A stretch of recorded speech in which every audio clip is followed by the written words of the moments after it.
Welcoming Charlie to the Hall of Fame are Jerry Colangelo, Dave Cowens, Julius Irving, Spencer Haywood, and Roy Williams. Ladies and gentlemen, Charlie Scott.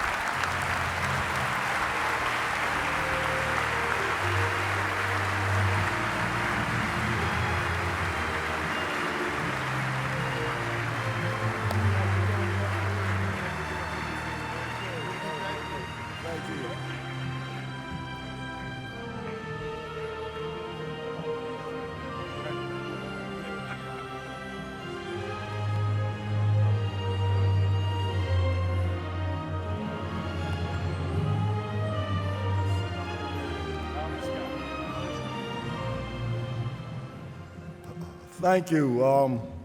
I'm following a Duke guy. One thing I just learned that Duke and a short speech is an oxymoron. You know, my wife asked me how did I chose the people to be on the stage with me. And I said that they were friends of mine that I've known over 40 years. And she looked at me puzzledly and said, and they still speak to you? And I said, yes, I talk to them all the time. And she says, well, they deserve to be on stage if they still speak to you. So that's how I picked these guys on stage. Now, I'm not going to go by that clock, because none of the Duke guys went by the clock, so you know a Carolina guy's not going to go by the clock either. I'm going to say what I have to say. First, I'd like to say I have a very good friend named Bill Chamberlain, who should be here tonight, but he's sick and he couldn't come here tonight.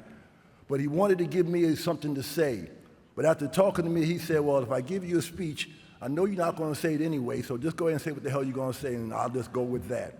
Then I have another friend named Matt Merchant, who was going to be here tonight, but his father was sick, and so he couldn't make it. But he said that he was going to critique my speech and make sure I do what is right. So as a Carolina guy, I'm going to try to do the best I can. After really following the Duke guy, I shouldn't be that bad off. You know. I am very honored to be standing here today as a member of the Naismith Basketball Hall of Fame. This is an honor that I've always dreamed of but could never imagine happening. In accepting this honor, I feel privileged to share with people who I hold very dear to me. Miss Evelyn Jarrett, my junior high coach, and my teacher who taught me the meaning of pride and respect.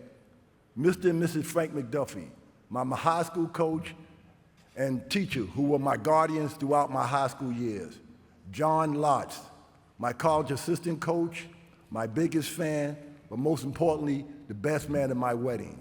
And of course, my mentor and the person who I admired the most in my life, Coach Dean Smith.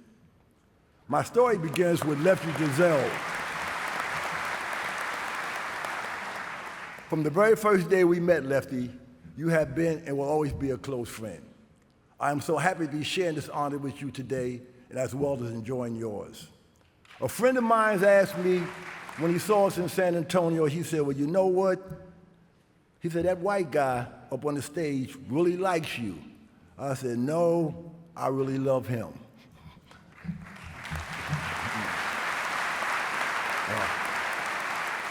I would like to thank the people of the University of North Carolina and Tar Heel Nation, the Dempseys, the Wilsons, Howard and Lillian Lee, the Caldwells, the Longs, Coach Guttridge, Vicki Lotz.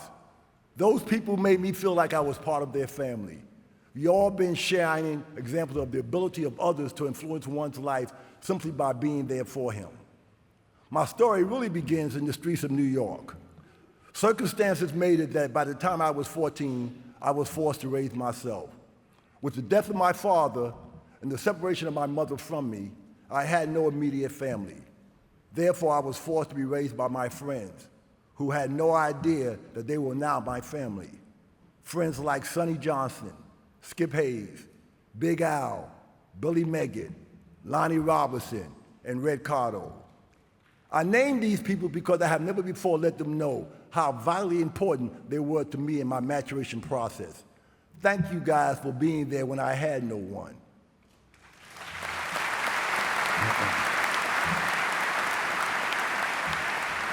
I would also like to thank my college teammates, Larry Miller, who was really my hero in college, Dick Grubar, Rusty Clark, Bill Bunning, Joe Brown, Gerald Tuttle, Jim Delaney, and Eddie Fogler.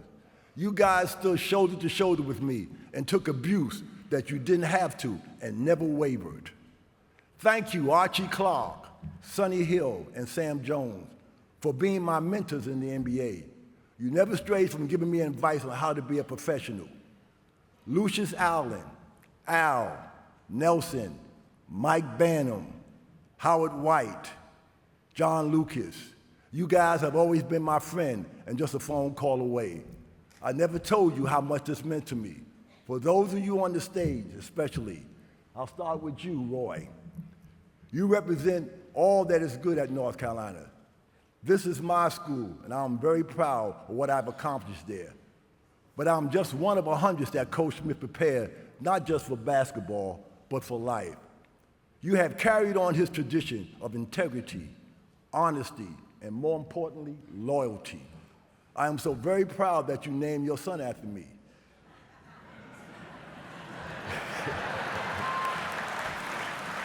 He's just lucky that I was the first, or his name might have been Jordan Williams or Ford Williams, or even worse, Hansborough Williams.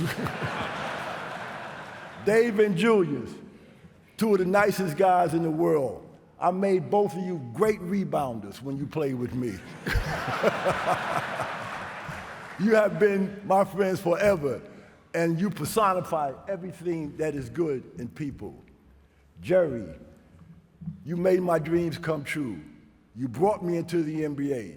You believed in me, and you showed unwavering loyalty. But most importantly, you have been the guiding light of loyalty and commitment to a community and organization that one can look at with great esteem. Spencer.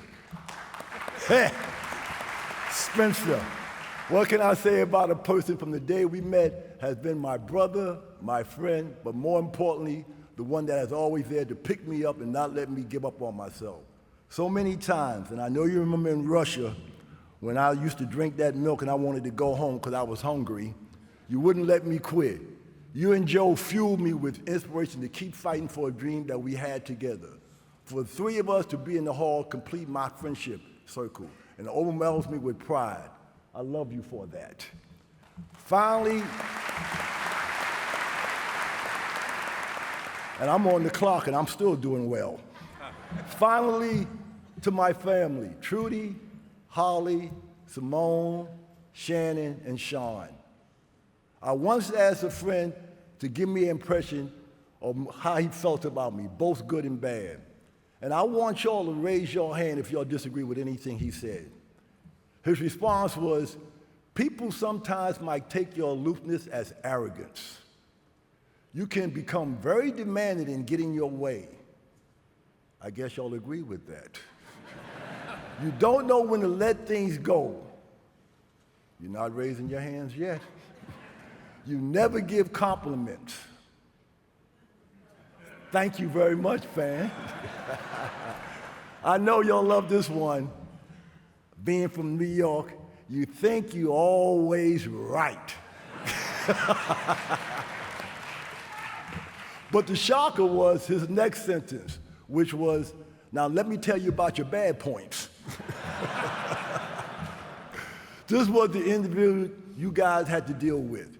Your unconditional love and understanding have been my North Star, guiding me to this path that I am in today. You have loved me without restriction and accepted me for who I am and for whatever I should be. I hope I prove worthy of this devotion. Trudy, thank you for being there. I needed you, and you are the reason I'm the man that I am today. I am very proud to be standing up here as a member of the class of 2018. I am very proud to be an alumnus of the University of North Carolina. But more importantly, I am very proud to be standing up here as a black man that took a path that wasn't easy, but was the right path to take. Thank you.